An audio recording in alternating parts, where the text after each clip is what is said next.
Hi, good morning, Hi. Gayatri. Good Hi. evening there. Sorry, I'm a couple of minutes late. I've kind of this IG thing. It's always like a little confusing. So anyway. It's always, I know, and it doesn't matter how big or small you are, everybody I think finds it, you know, a glitch here and there. So, I'm gonna get another cushion because I feel like I'm super short. Hold on. and we know you're not that short. I'm that short. There we go. I think that's a little better. Wait, you know what I need to do? I think I need to just put my phone on airplane mode. Just give me 1 second. I'll be right back. Okay.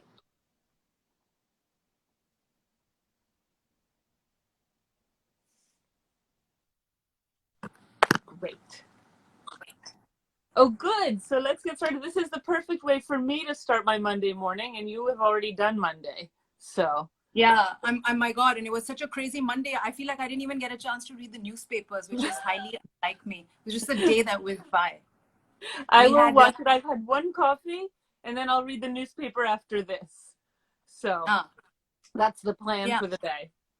Then because you onward. this is early for you guys, right? You normally do yours in the evening or late afternoon. Yes, because we started, so the founders are from the UK and the US, so we sort of had originally picked timing that worked for both, noon in New York and 5 p.m. in the UK. But now that we have ambassadors from all over the world, we're being flexible, and as we should, because we're so happy that you're here. So I Right. think we should start, even though I have a weird reflection in my glasses, but we'll deal with that. Um, Thank you everyone for coming. Welcome to Interiors Academy. We're a hub for talks and films and conversations that connect and support the Global Interiors Network. So thank you to everybody for coming. And thank you to my friend Gayatri Rangachari Shah, who is our new ambassador from India. So I should say that you were bound to be an ambassador of some kind at some point. So here It we sounds are. so, it makes me sound so important and elevated. You know, when my parents, because of course, you know, my background, and when my parents would sometimes get these, they would get these invitations and it would say His Excellency and Madam Excellency. And it would all sound so grand from a different era. Exactly. Well, I think those kind of honorifics we could choose to use, or perhaps Your No, I think Excellency. Oh, no. that's okay for the 17th and 18th and 19th, even the 20th century, but now we're in the 21st. We are in the 21st century, and we're happy to be here. It has been quite a century so far. So thank you so much, Gayatri. We're very honored to have you here with us from Mumbai. And today I'm going to introduce our audience to you, Gayatri, and we'll find out a little bit about what's in store for us Wednesday, when you are going to be taking over the Interiors Academy account for an exciting interview. So Gayatri is a journalist and co-author of the book Changemakers, 20 Women Transforming Bollywood Behind the Scenes, which was published by Penguin Random House. And her writing has appeared in national and international publications like the New York Times and the Hindu, which is one of India's leading national newspapers for those of us in the States and UK, and elsewhere. And Gayatri is also a contributing editor at the India editions of Vogue and Architectural Digest. So I just wanted to start by asking this. Your work as a journalist is so varied. How do you come to interiors, and what is your approach to reporting on interior design? So, Sabine, I'm not a domain expert. I certainly didn't study design, but I've always, since I was really young, been moved by beauty. You know, anything that was really was pretty attracted me. Anything that I thought was appealing from a visual perspective. But I approach design as a layperson, and you know, as a young adult living in cities like New York and London, where you are, you make do with whatever space you can have. Space is always something that you're constantly negotiating. Of course, now I live in Mumbai, where we live cheek by jowl, and so it's even more aggravated in terms of the spatial constraints that we have here in this city.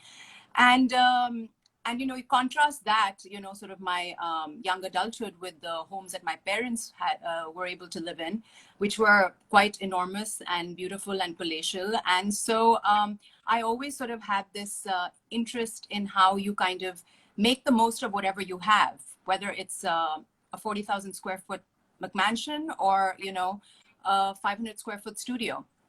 And I think that's what initially drew me to space and design. And then, I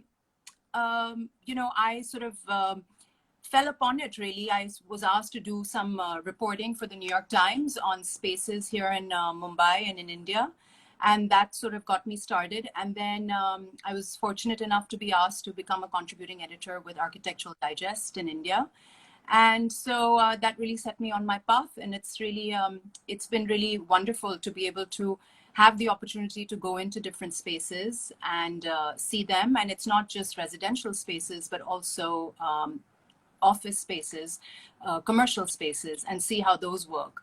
As you know, India has, had a tremendous economic trajectory till relatively recently, of course. And so there was kind of a building boom in the city, that I live in, Bombay. I can still see outside of my window, like, at least about 20 cranes in the air. And so it's a city in a state of flux. And as a result, we have the opportunity to see spaces come up in front of our eyes. And then contrast that with really old apartments and spaces that you have, because of course, this is also an old city. So it's interesting to see that dichotomy. And it's also interesting as a journalist to sort of describe those spaces in words without pictures all the time. In newspapers, they tend not to be as visual as the design magazines. Yeah. So how do you sort of create something that's evocative, that helps people walk through a space and understand it without those pictures? It's a tricky project, I think. Yeah, the New York Times real estate section is something I really sort of admire, because they have to write these stories without, as you said, the accompanying photos, and yet make it appealing to a reader. So my challenge always was, when I wrote these stories, is how do I do that when, I can see the space, but my reader really won't be able to. And the space happens to be in a city that they may not be familiar with at all. So, yeah. Well, it's worse. You're very good at it, and we're very happy to have you here. So I also wanted to ask you, you've decided to interview Anita Lal of Good Earth for your first interview on Wednesday, and wanted to ask you a bit about how you came to that decision, how you chose Anita, and why. When you reached out to me and asked me, told me about this project that you were doing, and, asked me to suggest some names, the first person who came into my mind was Anita Lal, who, she likes to be referred to as AL. So that's what I'm going to call her. Because I think she is sort of the doyen of Indian design in a way. You have to remember that, I mentioned the fact that Bombay is in a state of flux, but really India itself, since I was a child, and what it's experienced in the last 30 or so years is pretty remarkable. This was a closed economy till 1991, when because of a balance of exports crisis, we had to open up the economy. And really things started to change after 1991, but Indian consumers were cut off. We really didn't have access to markets. We didn't have access to goods except those that were produced in India. And those goods weren't always the best quality. And home and design were especially not, you got a particular kind of an aesthetic, but it was very limited. It was very hard to get anything really in that space. And along comes Anita Lal in 1996. And I don't want to give too much away, but anyway, she sort of started this company. And I don't think that she started, and this company has gone from strength to strength. And I don't think there's a home in urban India of a particular income level that doesn't have at least one thing from Good Earth. It could be a cup, it could be a tray, it could be a towel, it could be a candle, or a cushion cover. But I would be hard pressed to imagine that, you wouldn't find that. It's sort of this thing now. It's, of course, we're talking many decades later, but really she made that happen. And she's a pioneer in so many ways. She introduced sort of the idea of Indian craft and tradition to a contemporary, to a basically to make it a contemporary. How do you make it contemporary for the home of today? And she really started that trend.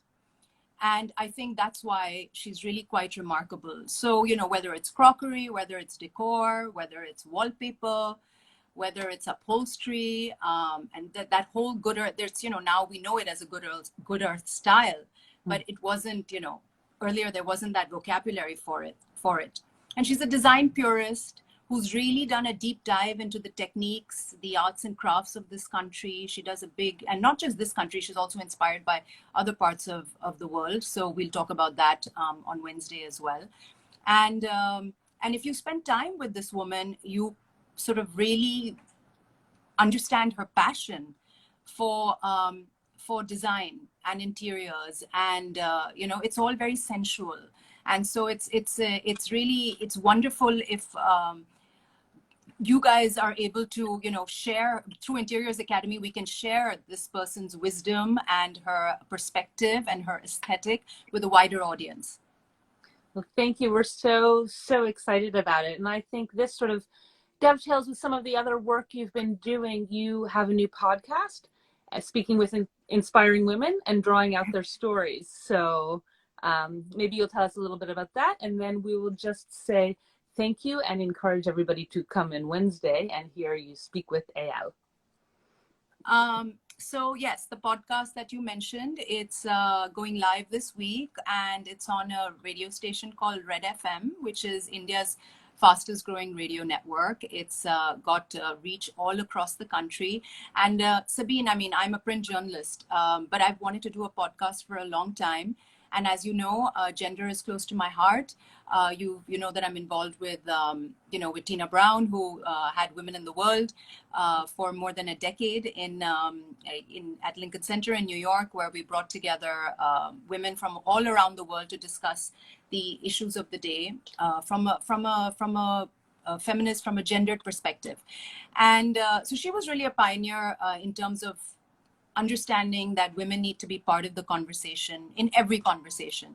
And the work that I did there really sort of made me think long and hard about how I could also help to further this here in India. Of course, I went to a women's college. These issues have always stayed with me. And then I got the opportunity to do this podcast. And the podcast is called Uncommon Women. And it's basically about sharing inspiring stories of women affecting change, sometimes in the most adverse of circumstances. So I'm trying to bring these stories to a wider audience across India. And that's the podcast in a nutshell. Well, thank you so much. And we're excited to have one of those inspiring stories here on Interiors Academy. We're so happy to have you on board. Your perspective really adds so much, extending this global network in an exciting way. So can't wait to have you back on Wednesday, same time, 9 a.m. New York, 6:30 Mumbai, everything in between, crossing many time zones, many miles. And as mentioned, Gayatri will be hosting from the Interiors Academy account, and Eyal will join from Good Earth India. So tune in this Wednesday, and we'll see you soon. Thank you. Thank you. We'll see you soon. Thank you so much. Okay, thank you.